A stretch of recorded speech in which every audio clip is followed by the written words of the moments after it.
Karibu tena katika Moyo wa Malezi, mahali tunapoamini kwamba kila mtoto ana kipaji, uwezo na ndoto inayohitaji nafasi ya kuonekana. Leo tunazungumzia sanaa na maadili, lakini kwa namna ya kipekee sana.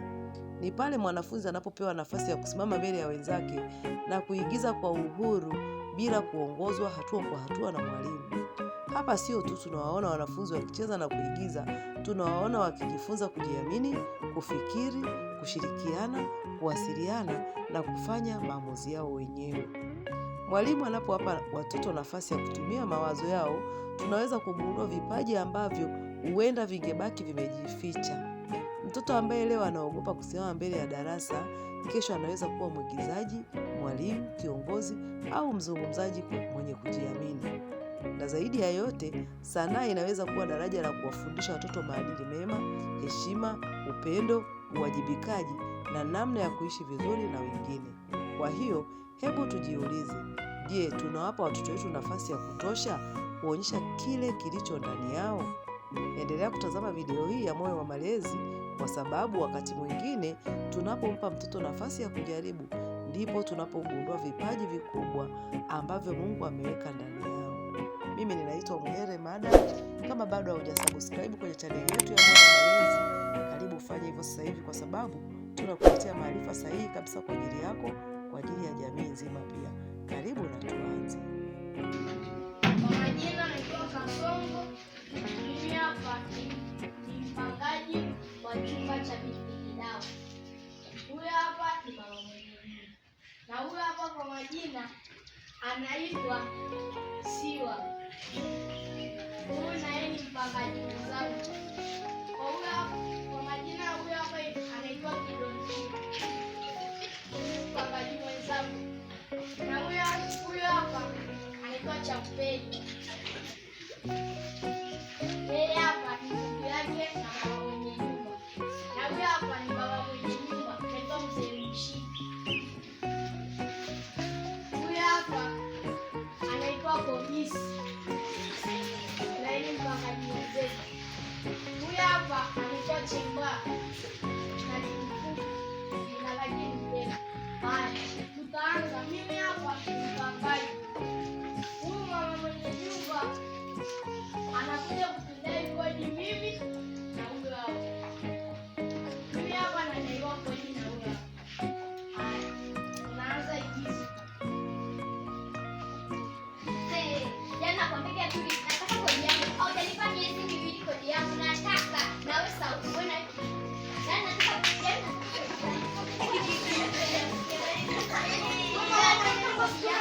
Tunakupa geni la jamani. Ninalala bure. Ela maji ile maji inatoka mjini. Hata tuonyesha mtakata.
Wewe mama mwenye nyumba unatupigia fiksi. Ulituambia kama tutapangisha nyumba, ulituambia nyumba inakuja. Unatupangisha nyumba.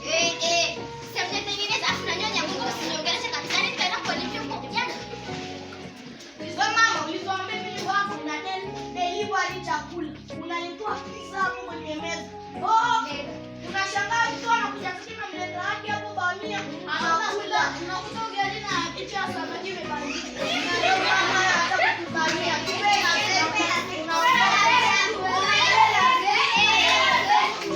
Ngoja nipigie simu polisi. Naona unakubania.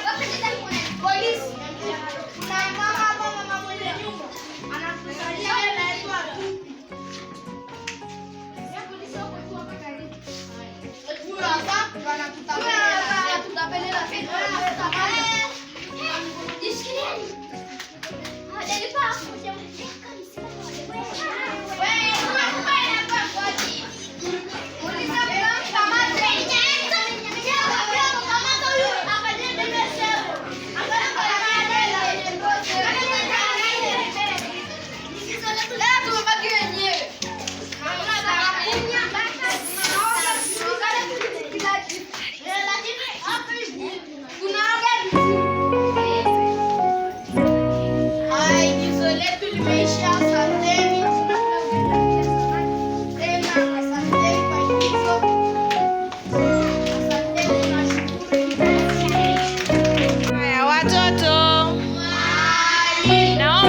Mniambie igizo hili linatufundisha nini? Tumalizie kipindi kabla mwalimu hajaendelea.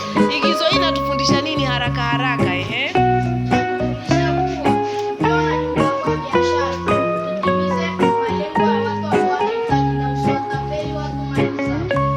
Vizuri, makofi matatu.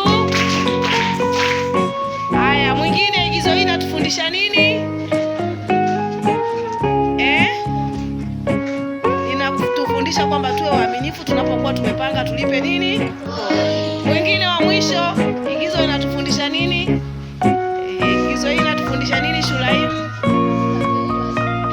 Utapeli umeuona wapi hapo?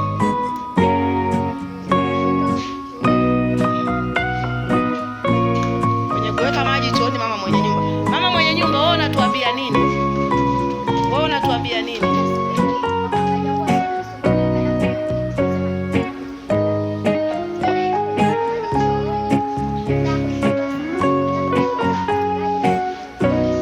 Ulipe kwa wakati. Haya, makofi jamani kwa wenye igizo. Haya, asante. Ila hapo kwenye igizo tumeona tu baba mwenye nyumba baadaye akajichanganya naye akawa mpangaji. Kwa hiyo baba mwenye nyumba, siku nyingine usije ukatoka kwenye nafasi yako ukajikuta unakuwa nani? Mpangaji. Sawa Haya. Tunapohitimisha tukumbuke kwamba kila mtoto ana kipaji cha kipekee ambacho kinahitaji kuonekana, kukuzwa na kuthaminiwa. Tunapowapa wanafunzi nafasi ya kuigiza kwa uhuru bila kutegemea maelezo ya kila hatua kutoka kwa mwalimu, tunawasaidia kujenga kujiamini, ubunifu na uwezo wa kujieleza. Hapo ndipo vipaji vyao vinaanza kung'ara na ndoto zao kuanza kupata mwelekeo. Sanaa na maadili si masomo ya darasani pekee, ni nyenzo zinazowasaidia watoto kuwa watu bora katika jamii kupitia maigizo. Watoto hujifunza kuheshimu wengine, kushirikiana, kuwajibika na kutatua changamoto kwa hekima. Kwa walimu, wazazi na walezi, tuendelee kuwapa watoto nafasi ya kuonyesha uwezo wao. Huenda mtoto anayesimama kwa ujasiri mbele ya darasa leo ndiye atakayekuwa kiongozi, mwalimu, mwigizaji au mhamasishaji wa kesho. Hii ndio dhamira ya Moyo wa Malezi, kuona kila mtoto anapata nafasi ya kung'ara na kufikia ndoto zake. Usisahau kulike, kushare na kusubscribe ili tuendelee kujenga pamoja kizazi chenye maadili mema, vipaji vinavyong'ara na moyo wa kujiamini. Moyo wa Malezi, kukuza vipaji leo, kujenga viongozi wa kesho.